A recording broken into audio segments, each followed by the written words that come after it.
Hello, Namaste, welcome. So welcome again, welcome back to the part 2 of decision making video. ನೀವು ತುಂಬಾ ದಿವಸಗಳಿಂದ ಕಾದಿರುವಂತ video ಈಗ ಬಂದು ನಿಂತಿದೆ ನಿಮ್ಮ ಮುಂದೆ.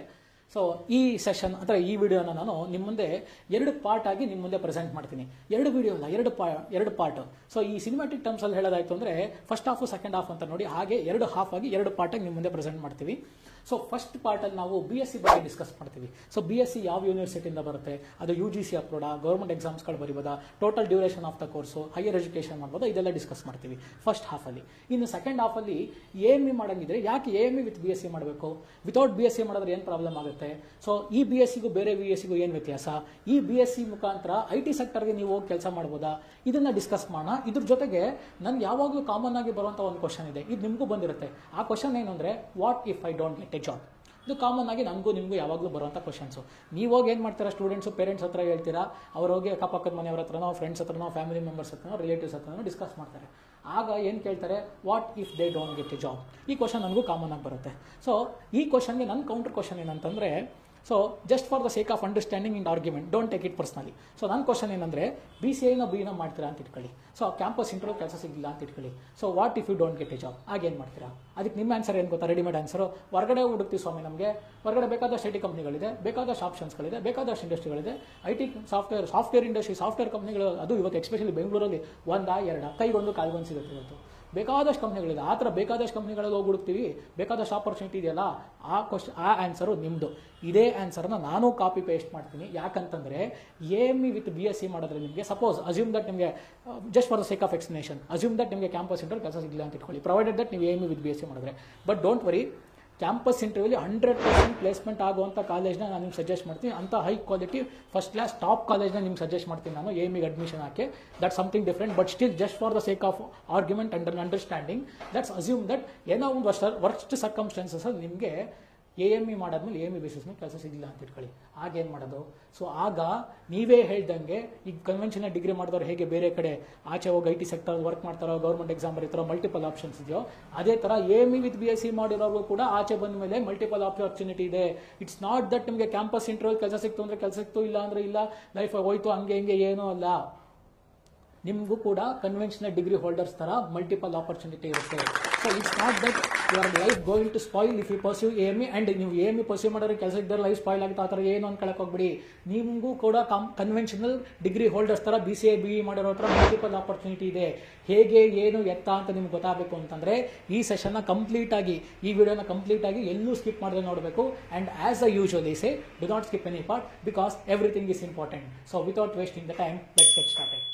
So let us dive deep into first part. So first ಪಾರ್ಟಲ್ಲಿ BSc ಬಗ್ಗೆ discuss ಮಾಡ್ತೀವಿ ಅಂತ ಹೇಳಿದ್ವಿ, ಶುರು ಮಾಡೋಣ.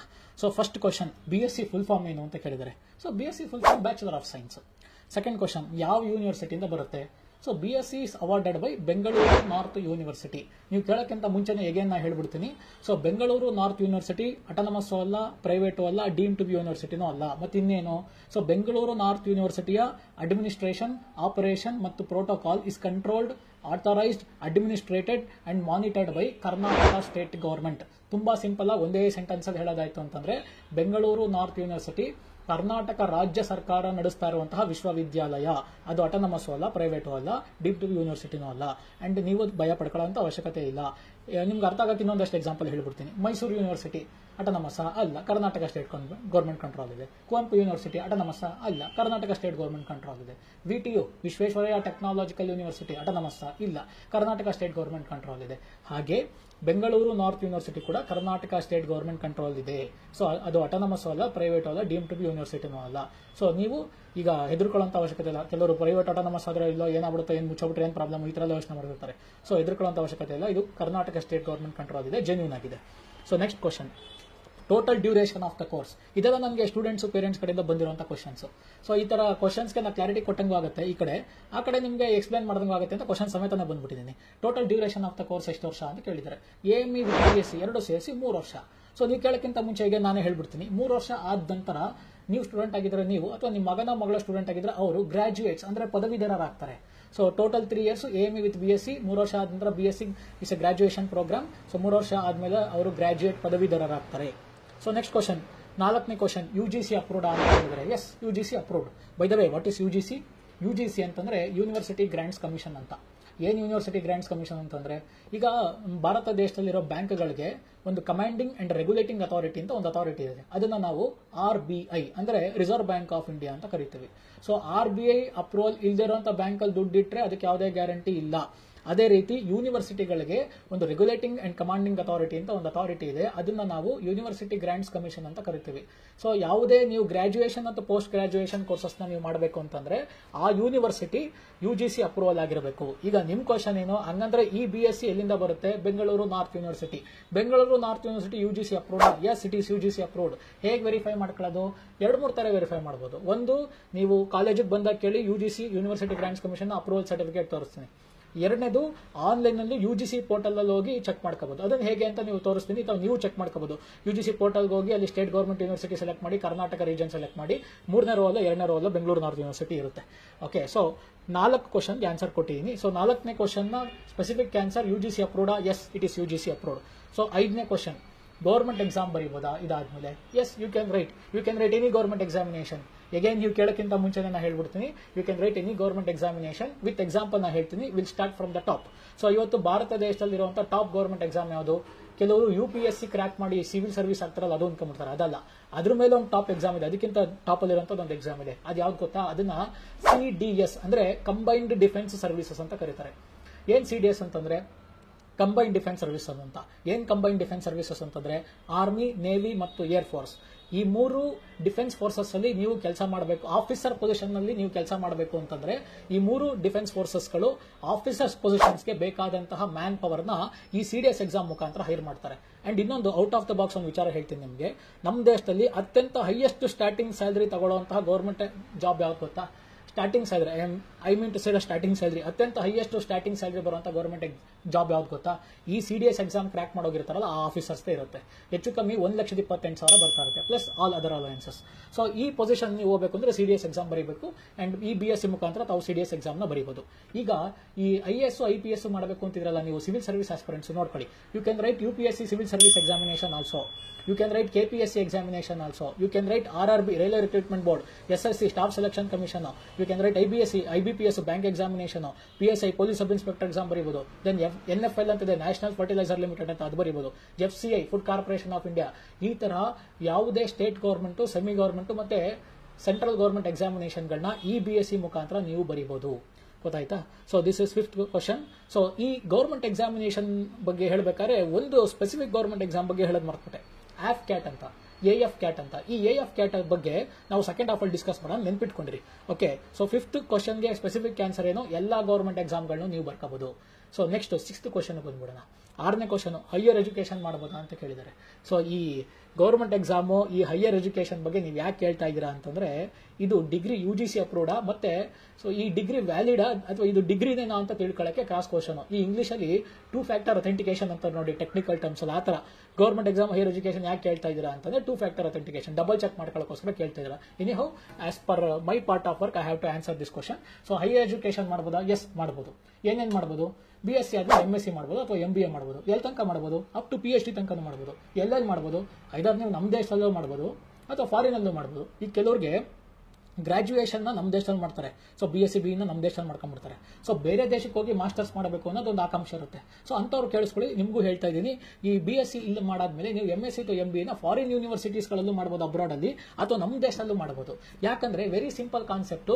ಈ BSc UGC ಅಪ್ರೂವ್ಡ್ ಅಂದ್ಮೇಲೆ ನೀವು ಗವರ್ಮೆಂಟ್ ಎಕ್ಸಾಮ್ಸ್ ಗಳನ್ನು ಬರೀಬಹುದು, ಹೈಯರ್ ಎಜುಕೇಶನ್ ಮಾಡಬಹುದು. ಸೊ ಇದನ್ನ ನಾವು FAQs, ಫ್ರೀಕ್ವೆಂಟ್ಲಿ ಆಸ್ಕ್ಡ್ ಕ್ವಶನ್ಸ್ ಅಂತ ಕರಿತೀವಿ. ಐ ಥಿಂಕ್ ಪಾರ್ಟ್ 1 ಅಲ್ಲಿ ನಾವು ಕವರ್ ಮಾಡಬೇಕಾದಂತಹ ಎಲ್ಲಾ ಸಿಲೆಬಸ್, ಎಲ್ಲಾ ಟಾಪಿಕ್ಸ್ ಕವರ್ ಮಾಡಿದೀನಿ ಅಂತ ಅನ್ಕೋತೀನಿ. ಸೊ ಈಗ ಇದೇ ವಿಡಿಯೋನ ಪಾರ್ಟ್ 2 ಅಂತ ಏನಿದೆ ಅಂದ್ರೆ ಸೆಕೆಂಡ್ ಹಾಫ್ ಅಂತ ಏನಿದೆ, ಆ ಪಾರ್ಟ್ 2 ಬಂದ್ಬಿಡೋಣ ಅಥವಾ ಸೆಕೆಂಡ್ ಹಾಫ್ ಬಂದ್ಬಿಡೋಣ. Stay tuned. ಇಷ್ಟೊತ್ತು ನಾವೇನ್ ಡಿಸ್ಕಸ್ ಮಾಡಿದ್ವಿ, ಇದನ್ನ FAQs ಅಂದ್ರೆ ಫ್ರೀಕ್ವೆಂಟ್ಲಿ ಆಸ್ಕ್ಡ್ ಕ್ವಶನ್ಸ್ ಅಂತ ಕರಿತೀವಿ. ಈ ಫ್ರೀಕ್ವೆಂಟ್ಲಿ ಆಸ್ಕ್ಡ್ ಕ್ವಶನ್ಸ್ಗೆ ಸ್ಪೆಸಿಫಿಕ್ ಆಗಿ ಮತ್ತು ಇನ್ ಡೀಟೇಲ್ ಆಗಿ ನಾನು ಆನ್ಸರ್ ಕೊಟ್ಟಿದ್ದೀನಿ. ಇನ್ನು ಮುಂದೆ ನಾವೇನು ಡಿಸ್ಕಸ್ ಮಾಡ್ತೀವೋ, they are the most important one and they are the most important informations and topics. So without deviating your concentration, stay focused. So let us dive deep into part 2 ಅಥವಾ let us dive deep into second half of the same video. Stay focused. So first question, AME ಮಾಡಿದ್ರೆ with BSc ಯಾಕೆ ಮಾಡಬೇಕು? Without BSc ಮಾಡಿದ್ರೆ ಏನು problem ಆಗುತ್ತೆ ಅನ್ನೋದನ್ನ discuss ಮಾಡೋಣ. ಅದನ್ನ ಹೇಳಕ್ಕೆ ಒಂದು ಸಣ್ಣ ಇನ್ಸಿಡೆಂಟ್ ತಗೋತೀನಿ. 2021 ತನಕ ನಮ್ಮ ಭಾರತ ದೇಶದಲ್ಲಿ ಸುಮಾರು 726 ಏರ್ಕ್ರಾಫ್ಟ್ ಇತ್ತು. 726, 730 ಹೀಗೆ ಚೇಂಜ್ 800 ಅಂತ ರೌಂಡ್ ಅಪ್ ಮಾಡಿದ್ದಾರೆ. 2021 ತನಕ ನಮ್ಮಲ್ಲಿ 800 ಏರ್ಕ್ರಾಫ್ಟ್ ಇತ್ತು. ಆಲ್ ಆಫ್ ಎ ಸಡನ್ 2023 ಕೊನೆ ಮತ್ತು 2024 ಸ್ಟಾರ್ಟಿಂಗ್ 2-3 ತಿಂಗಳಲ್ಲಿ ಆಲ್ ಆಫ್ ಎ ಸಡನ್ ನಾವು 2,500 ಏರ್ಕ್ರಾಫ್ಟ್ ಆರ್ಡರ್ ಪ್ಲೇಸ್ ಮಾಡಿದ್ವಿ. ಸೊ ಇದರಿಂದ 800 ಏರ್ಕ್ರಾಫ್ಟ್ ಸಡನ್ ಆಗಿ 2,500 ಏರ್ಕ್ರಾಫ್ಟ್ ಆರ್ಡರ್ ಪ್ಲೇಸ್ ಮಾಡಿದ್ವಿ. ಅಂದ್ರೆ 824 more than 3 times the number of aircraft what we have placed the order. So 1-2 aircraft ಜಾಸ್ತಿ ಆಗಿದ್ರೆ ಇದ್ದಿದ್ದ ಮ್ಯಾನ್ ಪರವಾಗಿ ಹಿಂದೆ ಮುಂದೆ ಮಾಡ್ಕೊಂಡು ಕೆಲಸ ಮಾಡ್ಕೊಂಡು ಹೋಗೋದಾಗಿತ್ತು. ಇಲ್ಲಿ ಮೋರ್ ದೆನ್ 3 ಟೈಮ್ಸ್ ಜಾಸ್ತಿ ಆಗಿದೆ. ಇನ್ನು ನಕ್ಷಲ್ what I mean to say ಅಂತಂದ್ರೆ higher number of aircraft, higher the man power, by creating an imaginary picture. Usually it's something that moves.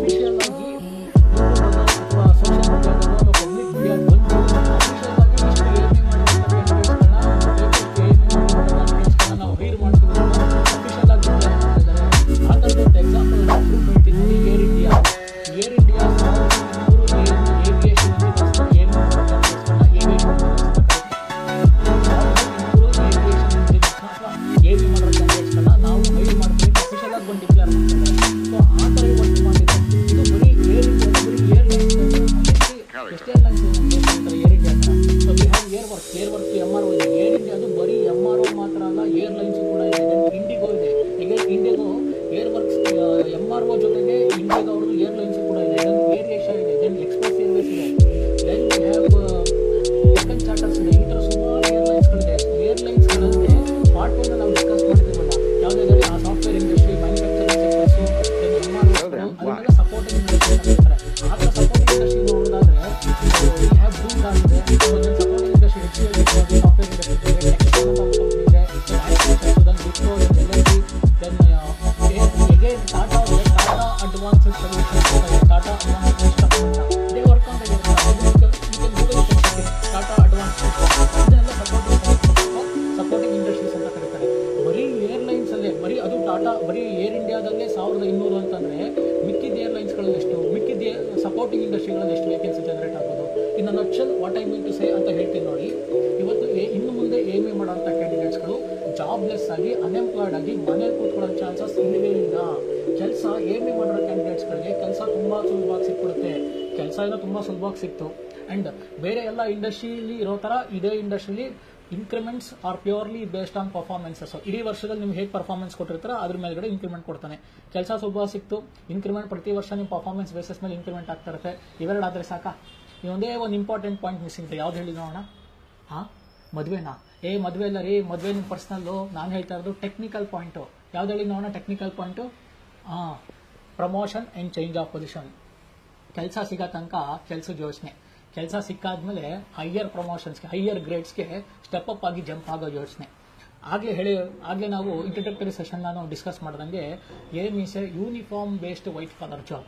So ನೀವು ಪ್ರಮೋಷನ್ ಆಗ್ತಾ ನಿಮ್ಮ ಎಕ್ಸ್ಪೀರಿಯನ್ಸ್ ಆಗ್ತಾ ಪ್ರಮೋಷನ್ ಆಗ್ತಾ ನಿಮ್ಮ ಯೂನಿಫಾರ್ಮಲ್ಲಿ ಶೋಲ್ಡರ್ ಬ್ಯಾಡ್ಜಸ್ನ ಸ್ಟಾರ್ ಜಾಸ್ತಿ ಆಗ್ತಾ ಹೋಗುತ್ತೆ. ಶೋಲ್ಡರ್ ಬ್ಯಾಡ್ಜಸ್ ಜಾಸ್ತಿ ಆಗ್ತಿದ್ದಂಗೆ ನಿಮ್ಮ ರೆಸ್ಪಾನ್ಸಿಬಿಲಿಟಿ, ಸೊ ನಿಮ್ಮ ರೆಪ್ಯುಟೇಷನ್, ನಿಮ್ಮ ರೆಸ್ಪೆಕ್ಟ್, ನಿಮ್ಮ salary, team handling capability, team handling size, team ಜಾಸ್ತಿ ಹೋಗ್ತಾ ಇರುತ್ತೆ. ಬೇರೆ ಬೇರೆ ಸಿಸ್ಟಮ್ಸ್ ಮೇಲೆ ಇನ್ವಾಲ್ವ್ ಆಗಿ ಕೆಲಸ ಮಾಡ್ತಿರ್ತೀರಾ. ನಿಮ್ಮ ವೆಯ್ಟೇಜ್, ನಿಮ್ಮ ಮತ್ತು ನಿಮ್ಮ ಸರ್ಟಿಫಿಕೇಟ್ನ ವೆಯ್ಟೇಜು ಜಾಸ್ತಿ ಆಗ್ತಾ ಹೋಗ್ತಾ ಇರುತ್ತೆ. ಆ್ಯಂಡ್ ರಿಮೆಂಬರ್, ಏಮಿ ಆಗಿರೋ ಕ್ಯಾಂಡಿಡೇಟ್ಸ್ಗಳು they can go up to ATC, air traffic controller ತನಕ ಹೋಗ್ಬೋದು. Not only air traffic controller. ಆಗಲೇ ಇಂಟ್ರಡಕ್ಟರಿ ಸೆಷನ್ ನಾವು ಡಿಸ್ಕಸ್ ಮಾಡಿದ್ದೀವಿ. We have some officer position. ಯಾವ್ದು quality maintenance head, quality engineer, line maintenance head, base maintenance head, then we have inspectors, then we have auditors, then we have fleet manager, flight operation manager, base manager, ಈ ತರ senior session engineer, senior aircraft engineers. ಈ ತರ we have n number of officers positions in the aircraft industry which is reserved for this AME candidates. ಈ ತರ officer ಪೊಸಿಷನ್ಸ್ಗೆ ನೀವು promote ಆಗಬೇಕು ಅಂತಂದ್ರೆ ನಿಮ್ಮ ಹತ್ರ ಎಕ್ಸ್ಪೀರಿಯನ್ಸ್ ಮತ್ತೆ ಬರೀ AME ಮಾಡಿ ಕೂತ್ಕೊಂಡ್ರೆ ಮಾತ್ರ ಸಾಲಲ್ಲ. ನಿಮಗೆ ಎಕ್ಸ್ಪೀರಿಯನ್ಸ್ ಜೊತೆಗೆ ಕ್ವಾಲಿಫಿಕೇಶನ್ ಇರಬೇಕು. ಒಂದು ಎಕ್ಸಾಂಪಲ್ ತಗೋತೀನಿ, just for the sake of understanding and argument. ಒಂದು ಎಕ್ಸಾಂಪಲ್, ಒಂದು ಅಸಂಪ್ಷನ್ ಬೇಸ್ಡ್ ಎಕ್ಸಾಂಪಲ್ ತಗೋಣ. ಕ್ಯಾಂಡಿಡೇಟ್ ಎ ಬರೀ AME ಮಾಡಿದರೆ 6 ವರ್ಷ experience. Candidate B AME with BSc ಮಾಡಿದರೆ 6 ವರ್ಷ ಎಕ್ಸ್ಪೀರಿಯನ್ಸು. ಇವರಿಬ್ಬರ ಮಧ್ಯೆ ಒಬ್ಬರಿಗೆ ನೀವು ಆಫೀಸರ್ ಪೊಸಿಷನ್ ಪ್ರಮೋಷನ್ ಕೊಡಬೇಕು. ನೀವು ಆ ಕಂಪ್ನಿಲಿ ಮ್ಯಾನೇಜಿಂಗ್ ಡೈರೆಕ್ಟರ್, ಇಬ್ರು ಪ್ರೊಫೈಲು ಬರುತ್ತೆ ನಿಮಗೆ. And remember, aircraft industry no reservation. So skill wise, knowledge wise ಇಬ್ರು ಈಕ್ವಲಿ ವೇಟ್ ಇದ್ದಾರೆ. ಓಕೆ, ಕ್ಯಾಂಡಿಡೇಟ್ ಎ ಬರೀ AME ಮಾಡಿದರೆ, candidate B AME with BSc ಮಾಡಿದ್ದಾರೆ. ಇಬ್ಬರಲ್ಲಿ ಒಬ್ರಿಗೆ ಈಗ ಪ್ರಮೋಷನ್ ಕೊಡಬೇಕು, ನೀವು ಆ ಕಂಪ್ನಿಯ ಮ್ಯಾನೇಜಿಂಗ್ ಡೈರೆಕ್ಟರ್, ಯಾರು ಪ್ರಮೋಷನ್ ಕೊಡ್ತೀರಾ ಆಫೀಸರ್ ಪೊಸಿಷನ್ಗೆ? ಆಬ್ವಿಯಸ್ಲಿ ಕ್ಯಾಂಡಿಡೇಟ್ ಬಿಗೆ ಕೊಡ್ತೀರಾ. ಯಾಕಂದ್ರೆ ಹೈಯರ್ ಪೊಸಿಷನ್ಸ್ಗೆ ಆಫೀಸರ್ ಪೊಸಿಷನ್ಗೆ ಹೋಗ್ಬೇಕಾದ್ರೆ not only the experience, qualification also matters the most. ಡಿಗ್ರಿನೂ ಜೊತೆಗಿರಬೇಕು. And remember one thing, technical degree ಆದವ್ರಿಗೆ ಆದ್ಯತೆ ಜಾಸ್ತಿ. And BSc technical degree. So ಅದಕ್ಕೆ ಹೇಳ್ತಾ ಇರೋದು ನಾನು, AME ಮಾಡಂದ್ರೆ ವಿತ್ BSc ಮಾಡಿ. ಸೊ ಬರೀ AME ಮಾಡ್ಕೊಂಡು ಎಕ್ಸ್ಪೀರಿಯನ್ಸ್ ಎಷ್ಟೇ ವರ್ಷ ಆದ್ರೂ ನೀವು ಆಫೀಸರ್ಸ್ ಪೊಸಿಷನ್ಸ್ಗೆ ಪ್ರಮೋಟ್ ಆಗಕ್ಕಾಗಲ್ಲ. ಆಗ ಅಲ್ಲಿ ಹೋಗಿ ನೀವು ರಿಗ್ರೀಟ್ ಮಾಡ್ಕೊಳ್ಳೋ ಬದಲು prevention is better then cure ಮಾಡ್ತಾನೆ AME ವಿತ್ BSc ಮಾಡಿ ಮುಗಿಸ್ಬಿಡಿ. ಸೊ ದಟ್ ನಿಮಗೆ ಆಫೀಸರ್ ಪೊಸಿಷನ್ಗೆ ಹೋಗೋಕ್ಕೂ ಅನುಕೂಲ ಇರುತ್ತೆ ಎಕ್ಸ್ಪೀರಿಯನ್ಸ್ ಆಗ್ತಾ. So first point, AME with BSc ಮಾಡಿದ್ರೆ ಏನು ಪ್ರಾಬ್ಲಮ್ ಆಗುತ್ತೆ ಅನ್ನೋದು ಫಸ್ಟ್ ಪಾಯಿಂಟ್ ಏನು, ನೀವು ಆಫೀಸರ್ ಪೊಸಿಷನ್ಗೆ ಹೋಗೋಕ್ಕಾಗಲ್ಲ, ಪ್ರಮೋಷನ್ ಆಗಲ್ಲ ನಿಮಗೆ. ಸೊ ಬರೀ ಡೌನ್ ಲೈನ್ ಅಲ್ಲೇ ಇದ್ದು ಕೆಲಸ ಮಾಡ್ಕೋಬೇಕಾಗುತ್ತೆ. ಇದು ಓಕೆನಾ ಅಂತ ನೀವು ಯೋಚನೆ ಮಾಡಿ. ಇದು ಓಕೆ, ಆಫೀಸರ್ ಪೊಸಿಷನ್ಗೆ ಹೋಗದಿರೋ ಪರವಾಗಿಲ್ಲ ಅಂದ್ರೆ ಬರೀ AME ಮಾಡೋರಂತೆ. ಇನ್ನು ಎರಡನೇ ಕ್ವಶನ್. ಸೊ ಎರಡನೇ ಪ್ರಾಬ್ಲಮ್ ಏನಾಗುತ್ತೆ AME ವಿತ್ BSc ಮಾಡಿದ್ರೆ, AME ವಿತೌಟ್ BSc ಮಾಡಿದ್ರೆ ಏನು ಪ್ರಾಬ್ಲಮ್ ಆಗುತ್ತೆ? ವಿತೌಟ್ BSc ನೀವು ಬರೀ AME ಮಾಡ್ಕೊಂಡು ಕೂತ್ಕೊಂಡ್ರೆ ನೀವು ಡಿಗ್ರಿ ಹೋಲ್ಡರ್ ಅಂದ್ರೆ ಗ್ರಾಜುಯೇಟ್ ಆಗಲ್ಲ. ಇದು ಓಕೆನಾ ನೋಡ್ಕೊಳ್ಳಿ. ಸೊ ಮೂರನೇ ಪಾಯಿಂಟ್, ವಿತೌಟ್ BSc ಬರೀ AME ಮಾಡ್ಕೊಂಡು ಕೂತ್ಕೊಂಡ್ರೆ, ಈಗಾಗಲೇ ಹಿಂದೆ ಡಿಸ್ಕಸ್ ಮಾಡೋದವಲ್ಲ. ಸೊ ಫಸ್ಟ್ ಹಾಫ್ ಅಲ್ಲಿ ಆ ತರ ನೀವು ಗೌರ್ಮೆಂಟ್ ಎಕ್ಸಾಮ್ಸ್ಗಳು CDS, IBPS, UPSC, then RRB, SSC railway recruitment board, SSC staff selection commission, IBPS, KPSC, PSI ಈ ತರ ಗೌರ್ಮೆಂಟ್ ಎಕ್ಸಾಮ್ಸ್ಗಳನ್ನ ನೀವು ಬರೆಯಕ್ಕಾಗಲ್ಲ. ಯಾಕಂದ್ರೆ ನಿಮ್ ಕೈಯಲ್ಲಿ ಡಿಗ್ರಿ ಗ್ರಾಜುಯೇಷನ್ಸ್ ಇರಲ್ಲ, ಅದರಿಂದ ನಿಮ್ಗೆ ಎಲಿಜಿಬಿಲಿಟಿ ಸಿಗಲ್ಲ. ಸೊ ಗೌರ್ಮೆಂಟ್ ಎಕ್ಸಾಮ್ಸ್ಗಳು ಬರೆಯಕ್ಕಾಗಲ್ಲ. ಇದು ಓಕೆನಾ ಅಂತ ನೀವು ನೋಡ್ಕೊಳ್ಳಿ. ಮೊದಲನೇದೇನು, ನೀವು ಪ್ರಮೋಷನ್ ಆಗಿ ಹೈಯರ್ ಪೊಸಿಷನ್ಗೆ ಹೋಗಕ್ಕಾಗಲ್ಲ. ಎರಡನೇದು ಗ್ರಾಜುಯೇಟ್ ಆಗಲ್ಲ, ಡಿಗ್ರಿ ಹೋಲ್ಡರ್ ಆಗಲ್ಲ. ಮೂರನೇದು ಗೌರ್ಮೆಂಟ್ ಎಕ್ಸಾಮ್ ಬರೆಯಕ್ಕಾಗಲ್ಲ. ನಾಲ್ಕನೇದು ವೆರಿ ಇಂಪಾರ್ಟೆಂಟ್. ಆ ನಾಲ್ಕನೇ ಪಾಯಿಂಟ್ ಏನು ಅಂತ ಹೇಳ್ತೀನಿ. ನಾಲ್ಕನೇ ಪಾಯಿಂಟ್ ಈಗ ಹೇಳ್ತಾ ಇದ್ದೀನಿ ನೋಡಿ, this is very important point. ಈ ಪಾಯಿಂಟ್ ನ parents without deviating your concentration focus ಆಗಿ ಕೇಳಿಸ್ಕೊಳ್ಳಿ. ಇದು ಪೇರೆಂಟ್ಸ್ಗೆ ಅಂತ ಡೆಡಿಕೇಟೆಡ್ ಆಗಿರೋ ಪಾಯಿಂಟ್. ಫೋರ್ತ್ ಪಾಯಿಂಟ್ ಏನಂತಂದ್ರೆ, ನಿಮ್ಮ ಮಗಳ ನಿಮ್ಮ ಹತ್ರ ಬಂದು ಆಫ್ಟರ್ PUC ನಾ AME ಕೋರ್ಸ್ನ ಪರ್ಸ್ಯೂ ಮಾಡ್ತೀನಿ ಅಂತ ಹೇಳಿರ್ತಾರೆ. ಬೇಡಪ್ಪ, ಬದಲಾಗಿ BCA B ಮಾಡು, ಆಲ್ಟರ್ನೇಟ್ ಆಗಿ BCA B ಮಾಡು ಅಂತ ನೀವು ಸಜೆಸ್ಟ್ ಮಾಡಿರ್ತೀರ. ಯಾಕೆ BCA B ಮಾಡು ಅಂತ ಸಜೆಸ್ಟ್ ಮಾಡಿದ್ರಿ? ಯಾಕೆ AME ಬೇಡ ಅಂತಂದ್ರಿ? ಯಾಕಂದ್ರೆ according to your point of view, this is strictly according to your point of view.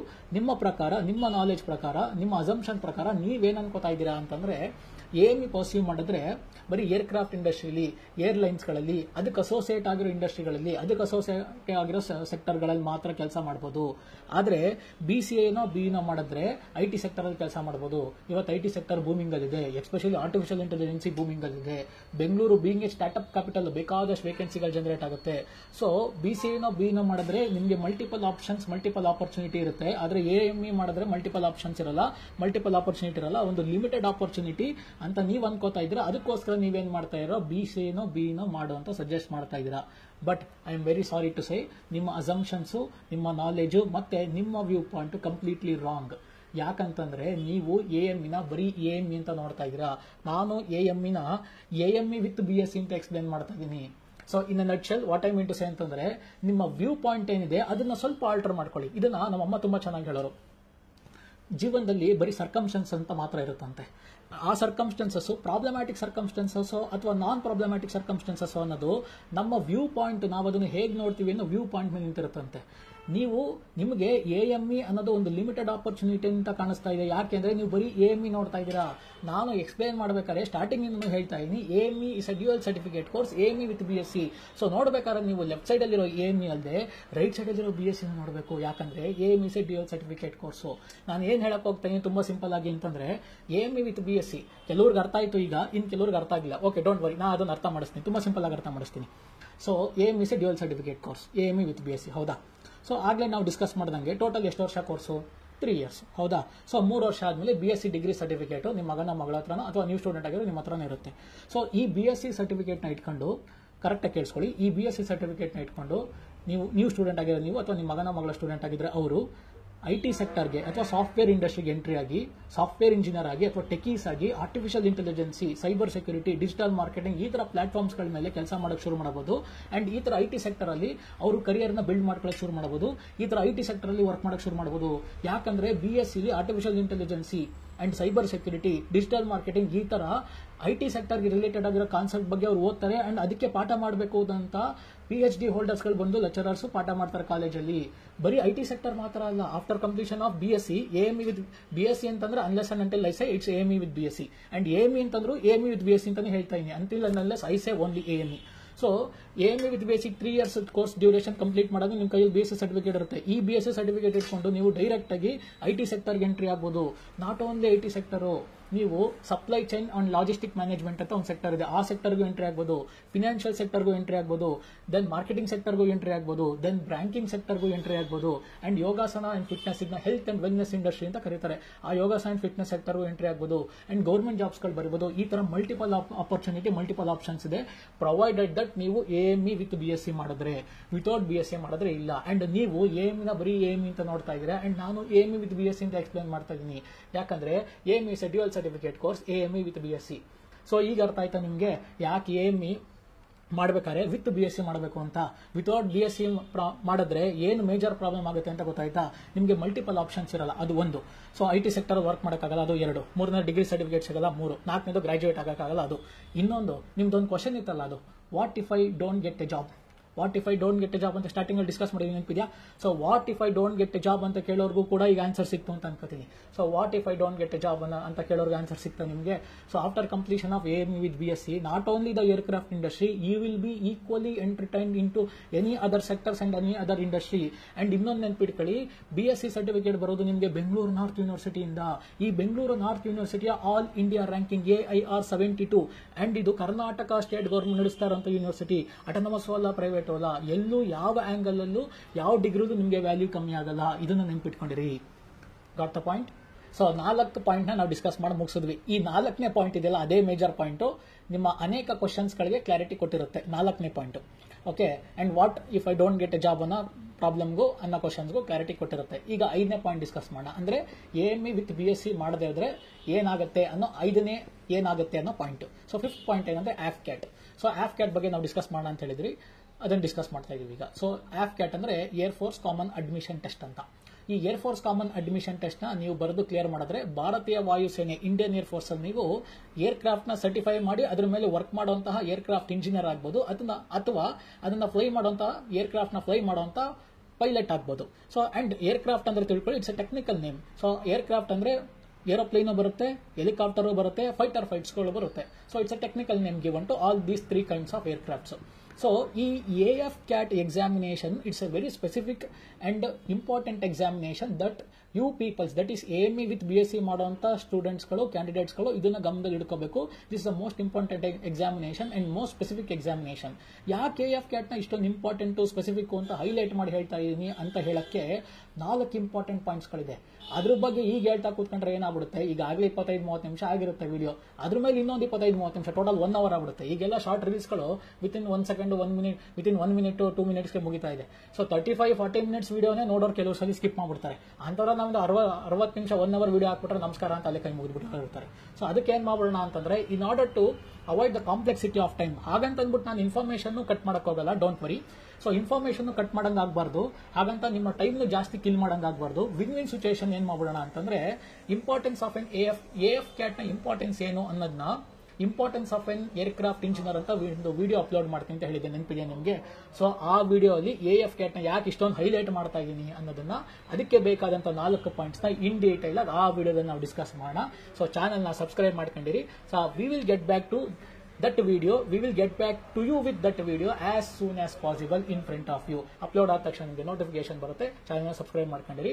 AFCAT ಯಾಕೆ ಅಷ್ಟೊಂದು ಹೈಲೈಟ್ ಮಾಡ್ತಾ ಇನ್ನೇನು ಗೊತ್ತಾಗುತ್ತೆ. So I have a very interesting information and exciting information to give you in that video regarding the AFCAT and importance of an AME.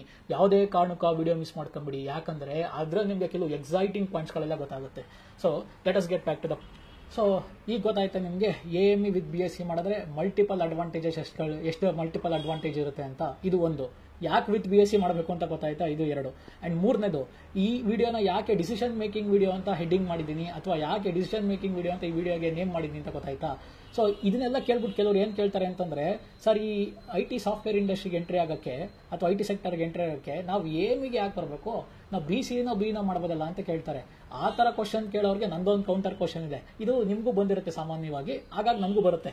So ಈ questions ನ ಕೇಳೋರಿಗೆ ನಂದೊಂದು counter question ಇದೆ. ನನ್ನ ಕೌಂಟರ್ ಕ್ವಶನ್ ಏನಂತಂದ್ರೆ, ಈಗ IT ಸೆಕ್ಟರ್ ಅಲ್ಲಿ ಕೆಲಸ ಮಾಡ್ತಿರೋರು ಬರೀ BCA BA ಮಾಡಿರೋರು ಮಾತ್ರನಾ? ಇಲ್ಲ. ಸೊ BCom ಮಾಡಿರೋರು ಇಲ್ವಾ, BCA ಮಾಡಿರೋರು ಇಲ್ವಾ, ಸೊ BA ಮಾಡಿರೋರು ಇಲ್ವಾ, ಸೊ ITI ಮಾಡಿರೋರು IT ಸೆಕ್ಟರ್ ವರ್ಕ್ ಮಾಡ್ತಾ ಇದ್ದಾರೆ ಸರ್, ಡಿಪ್ಲೊಮಾ ಮಾಡಿರೋರು ವರ್ಕ್ ಮಾಡ್ತಾ ಇದ್ದಾರೆ, BCA higher studies MCA work ಮಾಡ್ತಾ ಇದ್ದಾರೆ, BE ಹೈಯರ್ ಸ್ಟಡೀಸ್ MTech ಅವ್ರು ವರ್ಕ್ ಮಾಡ್ತಾ ಇದ್ದಾರೆ, ಸೊ PhD ತನಕನೂ ಎಲ್ಲರೂ ವರ್ಕ್ ಮಾಡ್ತಾ ಇದ್ದಾರೆ. ಇವತ್ತು ನೀವು IT ಸೆಕ್ಟರ್ಗೆ ಹೋಗಿ ನೋಡಿ, BCA BE ಓಕೆ. ಸೊ ನನ್ನ ಕ್ವಶನ್ ಏನಂದ್ರೆ BA ಮತ್ತು BCom ಯಾಕೆ ಮತ್ತೆ ಹೇಗೆ? That's because of bridging courses.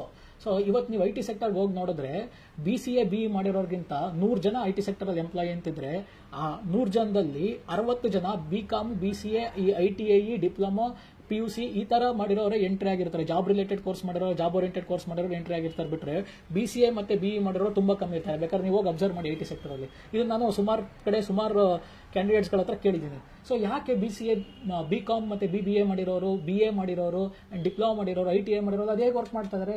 That's because of bridging course ಅಂತ. ಈ Q ಸ್ಪೈಡರು, J ಸ್ಪೈಡರು, NIT ಈ ತರ ಒಂದಷ್ಟು ಕೋಚಿಂಗ್ ಸೆಂಟರ್ಗಳಿದೆ. ಅವರೆಲ್ಲ ಏನ್ ಮಾಡ್ತಾರೆ ಅಂತಂದ್ರೆ ಈ ತರ ಕ್ಯಾಂಡಿಡೇಟ್ಸ್ ಗಳನ್ನ ತಗೊಂಡು ಅವ್ರಿಗೆ ಇವತ್ತು IT ಸೆಕ್ಟರ್ ಅಲ್ಲಿ ರಿಕ್ವೈರ್ಮೆಂಟ್ ಇರುವಂತ ಪ್ಲಾಟ್ಫಾರ್ಮ್ಸ್ ಮೇಲೆ, ಟೆಕ್ನಾಲಜಿ ಮೇಲೆ ಟ್ರೈನ್ ಮಾಡಿ ರಿಲೇಟೆಡ್ ಕಂಪನಿಗಳಿಗೆ ಪ್ಲೇಸ್ಮೆಂಟ್ ಮಾಡ್ಕೊಡ್ತಾರೆ. ಇದನ್ನ ನಾವೇನಂತ ಕರಿತೀವಿ ಅಂತಂದ್ರೆ ಈಕ್ವಲೆಂಟ್ ಎಂಟ್ರಿ ಅಂತ ಟೆಕ್ನಿಕಲ್ ಟರ್ಮ್ಸ್ ಅಲ್ಲಿ ಕರಿತೀವಿ. So what is equivalent entry? Equivalent entry ಅಂದ್ರೆ ಒಂದು ಇಂಡಸ್ಟ್ರಿಗೆ ಎಲ್ಲಾ ಕ್ವಾಲಿಫಿಕೇಶನ್ ಅಲ್ಲಿ ಇರೋರು, ಎಲ್ಲಾ ಕ್ವಾಲಿಫಿಕೇಶನ್ ಅವರು ಕೂಡ ಹೋಗಿ ಎಂಟ್ರಿ ಆಗುವಂತದ್ನ ಈಕ್ವಲೆಂಟ್ ಎಂಟ್ರಿ, ಅಥವಾ ಎಲ್ಲಾ ಕ್ವಾಲಿಫಿಕೇಶನ್ ಅವರು ಒಂದು ಸೆಕ್ಟರ್ಗೆ, ಒಂದು ಇಂಡಸ್ಟ್ರಿಗೆ ಹೋಗಿ ಎಂಟ್ರಿ ಆಗಿ ವರ್ಕ್ ಮಾಡುವಂತದ್ನ ಈಕ್ವಲೆಂಟ್ ಎಂಟ್ರಿ ಅಂತ ಕರಿತೀವಿ. ಸೊ ಈಕ್ವಲೆಂಟ್ ಎಂಟ್ರಿ ಆದಾಗ ಪ್ರಾಂಪ್ಟ್ ಆಗಿ ಹೇಳಿ, ಕಾಂಪಿಟೆನ್ಸಿ ಜಾಸ್ತಿ ಆಗುತ್ತಾ ಕಮ್ಮಿ ಆಗುತ್ತಾ? ಸೊ ಅಲ್ಲಿ BCA BE ಮಾಡಿರೋರು ಹೋಗಿ ವರ್ಕ್ ಮಾಡ್ತಿರ್ತೀರಾ, ನೀವು ಅವೈಲಬಿಲಿಟಿ ಆಫ್ ದ ಜಾಬ್ ನೋಡ್ತಾ ಇರೋ ಸರಿ, ಕಾಂಪಿಟೆನ್ಸಿ ನೋಡ್ಬೇಕಲ್ಲ. So vision 2 point of view ಅಲ್ಲಿ ನೀವು ನೋಡಬೇಕು. ಅವೈಲಬಿಲಿಟಿ ಆಫ್ ದ ಜಾಬ್ ನೀವು ನೋಡ್ತಾ ಇದ್ರ, ವೇಕೆನ್ಸಿ ಸುಮಾರು ಇರುತ್ತೆ, ಆಪರ್ಚುನಿಟಿ ಅಂತ, ಬಟ್ ಕಾಂಪಿಟೆನ್ಸಿನೂ ಹಂಗೆ ಇದೆ. 10,000 ವೇಕೆನ್ಸಿ ಕಾಲ್ ಮಾಡಿದ್ರೆ ಇನ್ಫೋಸಿಸ್ ಮಿನಿಮಮ್ ಒಂದು 4 ಇಂದ 5 ಕೋಟಿ ಜನ ಅಪ್ಲೈ ಮಾಡಿರ್ತಾರೆ. ಅದರಲ್ಲಿ BCom ಮಾಡಿರೋರು, ITI ಮಾಡಿರೋರು, ಡಿಪ್ಲೊಮಾ ಮಾಡೋರು ಎಲ್ಲ ಇರ್ತಾರೆ. ಇದನ್ನ ನಾವು ಈಕ್ವಲೆಂಟ್ ಎಂಟ್ರಿ ಅಂತ ಕರಿತೀವಿ. ಈ ಈಕ್ವಲೆಂಟ್ ಎಂಟ್ರಿ ಕರೆಕ್ಟ್ ಆಗಿ ಕೇಳಿಸ್ಕೊಳ್ಳಿ. ಈಕ್ವಲೆಂಟ್ ಎಂಟ್ರಿ ಈ AME ಕ್ಯಾಂಡಿಡೇಟ್ಸ್ ಗಳಿಗೆ ಅಂತ ಅಂದ್ಬಿಟ್ಟೆ ಡಿಸೈಡೆಡ್ ಆಗಿ ಒಂದಷ್ಟು ವೇಕೆನ್ಸಿ ಜನರೇಟ್ ಆಗುತ್ತೆ ಏರ್ಕ್ರಾಫ್ಟ್ ಇಂಡಸ್ಟ್ರಿಯಲ್ಲಿ ಮತ್ತು ಏರ್ಕ್ರಾಫ್ಟ್ ಅಸೋಸಿಯೇಟ್ ಇಂಡಸ್ಟ್ರಿಗಳಲ್ಲಿ. ಸೊ ಆಗ್ಲೇ ನಿಮಗೆ ಟಾಟಾ ಅವರು ತೋರಿಸ್ತಾರೆ, ಏರ್ ಇಂಡಿಯಾ. ಸೊ ಆ ತರ ಡೆಡಿಕೇಟೆಡ್ ಆಗಿ ಏನು AME ಕ್ಯಾಂಡಿಡೇಟ್ಸ್ ಗಳಿಗೆ ಏರ್ಕ್ರಾಫ್ಟ್ ಇಂಡಸ್ಟ್ರಿ ಮತ್ತು ಅಸೋಸಿಯೇಟೆಡ್ ಆಗಿರೋ ಏರ್ಕ್ರಾಫ್ಟ್ ಇಂಡಸ್ಟ್ರಿ, ಅಸೋಸಿಯೇಟ್ ಆಗಿರೋ ಇಂಡಸ್ಟ್ರಿಯಲ್ಲಿ ಏನು ವೇಕೆನ್ಸಿ ಜನರೇಟ್ ಆಗುತ್ತೆ, ಆ ವೇಕೆನ್ಸಿಗಳಿಗೆ ಈ ತರ ಈಕ್ವಲೆಂಟ್ ಎಂಟ್ರಿ ಇಲ್ಲ. ಬರೀ ಈ AME ಮಾಡಿರೋ ಕ್ಯಾಂಡಿಡೇಟ್ಸ್ ಗಳಿಗೆ ಮಾತ್ರ ಅದು reserved.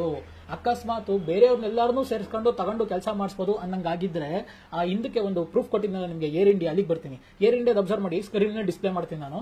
Air India directly dedicated ಆಗಿ ಅನೌನ್ಸ್ ಮಾಡಿದ್ದಾನೆ ಏನಂತ, 1200 ಏವಿಯೇಷನ್ ಇಂಜಿನಿಯರ್ಸ್ ಅಂತ. ಯಾಕೆ ಅಂತಂದ್ರೆ ಆ ವೇಕೆನ್ಸಿ ಅವ್ರಿಗೆ ಮಾತ್ರ ರಿಸರ್ವ್ಡ್, ಬೇರೆಯವ್ರನ್ನ ತಗೊಂಗಿಲ್ಲ. ಹಂಗೆ ಬೇರೆಯವ್ರನ್ನೆಲ್ಲ ತಗೊಂಡು ಮಾಡಿಸಬಹುದು ಅನ್ನಂಗಾಗಿದ್ರೆ 1200 ಗ್ರಾಜುಯೇಟ್ಸ್ ಅಂತ ಹಾಕತ್ತಾ ಇದ್ದ. ಯಾಕೆ ಏವಿಯೇಷನ್ ಇಂಜಿನಿಯರ್ಸ್ ಅಂತ ಹಾಕೊಂಡಿದ್ದಾನೆ? ಯಾಕೆ ಏವಿಯೇಷನ್ ಇಂಜಿನಿಯರ್ಸ್ ಬಿಟ್ಟು ಬೇರೆಯವ್ರು ಯಾರಿಗೂ ಕೊಡಂಗಿಲ್ಲ? That's because of no equivalent entry. ಏನ್ ಹೇಳಕ್ ಹೊರಟಿದ್ದೀನಿ ಅಂತಂದ್ರೆ ಲೆಸ್ ಕಾಂಪಿಟೆನ್ಸಿ ಕಮ್ಮಿ ಇರುತ್ತೆ, ನಿಮ್ಗೆ ಡೆಡಿಕೇಟೆಡ್ ಆಗಿರುತ್ತೆ. ನಿಮ್ಗೆ ಡೆಡಿಕೇಟೆಡ್ ಆಗಿದ್ರೆ ಕಾಂಪಿಟೆನ್ಸಿ ಕಮ್ಮಿ, getting A job will be very easy. So ಅದನ್ನ ತಿಳ್ಕೊಳ್ಳಿ. ನಿಮ್ಗೆ ಈ ಏವಿಯೇಷನ್ ಇಂಡಸ್ಟ್ರಿಲಿ ಡೆಡಿಕೇಟೆಡ್ ವೇಕೆನ್ಸಿಗಳಂತ ಇರುತ್ತೆ, ಅದು ಬೇರೆ ಯಾರಿಗೂ ಕೊಡಕ್ಕಾಗಲ್ಲ, ಕೊಡಕ್ಕೂ ಬರಲ್ಲ. ಅಂಡ್ ಅದು DGCA ಪ್ರಕಾರ ಬೇರೆಯವ್ರು ಯಾರು ಕೊಟ್ಟರೆ ಇಟ್ಸ್ ಅನ್ ಅಫೆನ್ಸ್. ಸೊ ಆದ್ರಿಂದ ಈ ಕ್ಯಾಂಡಿಡೇಟ್ಸ್ಗಳು ಬರೀ ಏರ್ ಇಂಡಿಯಾದೇ 1200 ಆಯ್ತು, ಇನ್ನು ನಮಗೆ ಇಂಡಿಗೋ ಇದೆ, ಇನ್ನು ಬೇರೆ ಬೇರೆ ಏರ್ ಏಷ್ಯಾ, ಏರ್ ಎಕ್ಸ್ಪ್ರೆಸ್, ಈ ತರ ಬೇಕಾದಷ್ಟು ಏವಿಯೇಷನ್ ಇಂಡಸ್ಟ್ರಿ ಇದೆ. ಮೊನ್ನೆ ಒಂದು ಫೆಬ್ರವರಿ 2023 ಏರ್ ವರ್ಕ್ಸ್ ವೆಬ್ಸೈಟ್ ಅಲ್ಲಿ AME ವೇಕೆನ್ಸಿ ಖಾಲಿ ಇದೆ ಅಂತ ನೋಡಿದೆ. 2024 ಮಾರ್ಚ್ ಅಲ್ಲಿ ನೋಡ್ತೀನಿ, ಇನ್ನೂ ಖಾಲಿನೇ ಇದೆ, ಇದು ಫಿಲಪ್ ಆಗಿಲ್ಲ. ಯಾಕಂದ್ರೆ ಹೊರಗಡೆ ಔಟ್ಪುಟ್ ಸಿಗ್ತಾ ಇಲ್ವಲ್ಲ. ಯಾಕೆ ಸಿಗ್ತಾ ಇಲ್ಲ ಅಂತಂದ್ರೆ ಬೇರೆ ಗ್ರಾಜುಯೇಟ್ಸ್ಗಳನ್ನ ತಗೊಂಡವ್ರು ಕೆಲಸ ಮಾಡೋಕ್ಕಾಗಲ್ಲ, ಈ ಕ್ಯಾಂಡಿಡೇಟ್ಸ್ಗಳನ್ನೇ ತಗೋಬೇಕು. ಅಂಡ್ ಇವತ್ತು AME ಕ್ಯಾಂಡಿಡೇಟ್ಸ್ಗಳಿಗೆ ಹೆಂಗಿದೆ ಅಂದ್ರೆ ಮಲ್ಟಿಪಲ್ ಆಪರ್ಚುನಿಟಿ. ಆಗ್ಲೇ ಹೇಳಿದೆ ನೋಡಿ.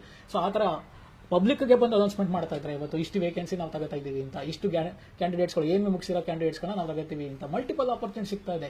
ಸೊ ಒಬ್ಬ ಕ್ಯಾಂಡಿಡೇಟ್ಗೆ minimum 6 to 7 opportunity within the time of they complete the college ಅಷ್ಟು ಸಿಗ್ತಾ ಇದೆ ಇವತ್ತು. ಆ ತರ ಏರ್ಕ್ರಾಫ್ಟ್ ಇಂಡಸ್ಟ್ರಿ ಗ್ರೋಯಿಂಗ್ ಆಗ್ತಾ ಇಲ್ಲ, ಬೂಮಿಂಗ್ ಆಗ್ತಾ ಇದೆ ಇವತ್ತು. ಸೊ ಹಿಂದೆ ನಮ್ಮ ಸಿವಿಲ್ ಏವಿಯೇಷನ್ ಮಿನಿಸ್ಟರ್ ಒಬ್ಬರು ಇದ್ರು, ಮಿಸ್ಟರ್ ಜ್ಯೋತಿರಾದಿತ್ಯ ಶಿಂದೆ ಅಂತ. ಈಗ ಪೋರ್ಟ್ಫೋಲಿಯೋ ಚೇಂಜ್ ಆದಾಗ ಅವರಿಗೆ ಟೆಲಿಕಾಂ ಕೊಟ್ಟಿದ್ದಾರೆ. ಸೊ ಆ ಮಿಸ್ಟರ್ ಜ್ಯೋತಿರಾದಿತ್ಯ ಶಿಂದೆ ಒಂದ್ಸಲಿ ಅನೌನ್ಸ್ಮೆಂಟ್ ಮಾಡಿದ್ರು, air traffic is all set to be double by 4 to 5 years ಅಂತ. ಅದು ಪೇಪರ್ ಕಟಿಂಗ್ ಇದೆ, ನಿಮ್ಗೆ ತೋರಿಸ್ತಾ ಇನ್ನು ಡಿಸ್ಪ್ಲೇ ಮೇಲೆ ಹಾಕಿದೆ ಅಂತ. So obviously more number of aircrafts, more number of growing the aviation industry, more number of vacancy, more number of job availability. So more number of job availability ಆದಾಗ ಏನಾಗುತ್ತೆ, less number of unemployment, more number of employment, more number of opportunity ಇರುತ್ತೆ. So ಇದನ್ನ ತಲೆಯಲ್ಲಿ ಇಟ್ಕೊಳ್ಳಿ. ನಮ್ಮ aircraft ಇಂಡಸ್ಟ್ರಿಯಲ್ಲಿ ಈ AME ಅಂತ ಏನು ವೇಕೆನ್ಸಿಗಳು ಜನರೇಟ್ ಆಗ್ತಾ ಇದೆ ಅದು ಡೆಡಿಕೇಟೆಡ್ ಆಗಿ AME ಕ್ಯಾಂಡಿಡೇಟ್ಸ್ ಗಳಿಗೆ ಮಾತ್ರ. ನೋ ಈಕ್ವಲೆಂಟ್ ಎಂಟ್ರಿ, ಇದನ್ನ ನೆನ್ಪಿಟ್ಕೊಳ್ಳಿ. ಸೊ ಒಂದು AME ಅನ್ನೋದು ನೀವು ತಿಳ್ಕೊಂಡಂಗೆ ಲಿಮಿಟೆಡ್ ಆಪರ್ಚುನಿಟಿ ಇರುವಂತ ಕೋರ್ಸ್ ಅಲ್ಲ. ಎರಡನೇದು ಈಕ್ವಲೆಂಟ್ ಎಂಟ್ರಿ ಇಲ್ಲ. ಮೂರನೇದು ಕಾಂಪಿಟೆನ್ಸಿ ಕಮ್ಮಿ. ಸೊ ಇಲ್ಲಿ ನೀವು ಆಸ್ ಎ ಪೇರೆಂಟ್ ಏನು ಯೋಚನೆ ಮಾಡ್ತಾ ಇದ್ರಿ, ನಿಮ್ಮ ಮಕ್ಕಳಿಗೆ ಒಂದು ಯೂನಿಕ್ ಆಗಿರುವಂಥದ್ದು, ಲೆಸ್ ಕಾಂಪಿಟೆನ್ಸಿ ಇರುವಂಥದ್ದು, ಮತ್ತೆ ಬೇಗನೆ ಲೈಫ್ ಸೆಟಲ್ ಆಗುವಂತ ಒಂದು ಕೋರ್ಸ್ನ ನೀವು ಹುಡುಕ್ತಾ ಇದ್ರಿ. ನಾವು ಅದೇ ಕೋರ್ಸ್ ಬಗ್ಗೆನೇ ಹೇಳ್ತಾ ಇರೋದು. ಯಾಕಂದ್ರೆ AME is a dual certificate course, AME with BSc. AME basis ಮೇಲೆ ಏರ್ಕ್ರಾಫ್ಟ್ ಇಂಡಸ್ಟ್ರಿಲಿ as we discussed in the part one decision making ವಿಡಿಯೋಲಿ ಯಾವ್ಯಾವ ಇಂಡಸ್ಟ್ರಿಯಲ್ಲಿ ವರ್ಕ್ ಮಾಡಬಹುದು ಅಂತ ಹೇಳಿದ್ನೋ ಎಲ್ಲ ಇಂಡಸ್ಟ್ರಿಯಲ್ಲಿ ವರ್ಕ್ ಮಾಡಬಹುದು. ಅಂಡ್ ಪಾರ್ಟ್ 2 ಡಿಸಿಷನ್ ಮೇಕಿಂಗ್ ವಿಡಿಯೋದಲ್ಲಿ ನಾವೀಗ ಡಿಸ್ಕಸ್ ಮಾಡ್ತಾ ಇರಲಿಲ್ಲ, ಆ ಕಡೆನೂ ವರ್ಕ್ ಮಾಡಬಹುದು. ಅವ್ರಿಗೆ ಈ ಕಡೆ ಕನ್ವೆನ್ಷನಲ್ ಡಿಗ್ರಿ ಮಾಡಿದಾಗ ಏನೇನು ಸಿಗುತ್ತೋ ಎಲ್ಲ ಸಿಗುತ್ತೆ. ಹಾಗೆ ಕನ್ವೆನ್ಷನಲ್ ಡಿಗ್ರಿ ಅವರು ಮಾಡಿರೋರು ಹೋಗಕ್ಕಾಗದೇ ಇರುವಂತ ಇಂಡಸ್ಟ್ರಿಲಿ ಅವ್ರಿಗೆ ಅಂತಾನೆ ಕೆಲವು ವೇಕೆನ್ಸಿಗಳು, ಎಲ್ಲಾ ವೇಕೆನ್ಸಿಗಳು ರಿಸರ್ವ್ಡ್ ಆಗಿರುತ್ತೆ. ಸೊ ನಿಮಗೆ ಮಲ್ಟಿಪಲ್ ಆಪ್ಷನ್ ಏನಿದೆ, ಮಲ್ಟಿಪಲ್ ಆಪರ್ಚುನಿಟಿ ಏನಿದೆ ಅಂತ ಗೊತ್ತಾಗ್ತಾ ಇದೆ. ವಿತ್ ಪ್ರೂಫ್ ನಿಮ್ಗೆ ಎಕ್ಸ್ಪ್ಲೈನ್ ಮಾಡ್ತಾ ಇದ್ದೀನಿ. ಸೊ ಇದಿಷ್ಟು AME with BSc part 2 decision making video. So ಈಗ ನಿಮಗೆ ಅರ್ಥ ಆಗಿರಬೇಕು ಇದನ್ನ ಯಾಕೆ ನಾವು ಡಿಸಿಷನ್ ಮೇಕಿಂಗ್ ವಿಡಿಯೋ ಅಂತ ಕರಿತೀವಿ ಅಂತ. ನಾನು ಇಷ್ಟೆಲ್ಲ ಇನ್ಫಾರ್ಮೇಶನ್ ನಿಮಗೆ ಕೊಟ್ಟಿದ್ದೀನಿ. ಸೊ ಅಗೈನ್ ನಿಮ್ದು ಏನಾದ್ರು ಕ್ವಶನ್ಸ್ ಗಳಿದ್ರೆ, so you are free to call me or WhatsApp me on my number which is displaying in the display as well as ಅದನ್ನ ನಾನು ಡಿಸ್ಕ್ರಿಪ್ಷನ್ ಬಾಕ್ಸ್ ಅಲ್ಲಿ ಹಾಕಿದ್ದೀನಿ. ಸೊ ವಾಟ್ಸ್ಆಪ್ ಮಾಡಬಹುದು, ಫೋನ್ ಮಾಡಬಹುದು. And again with some more question, some more interesting information will come with some more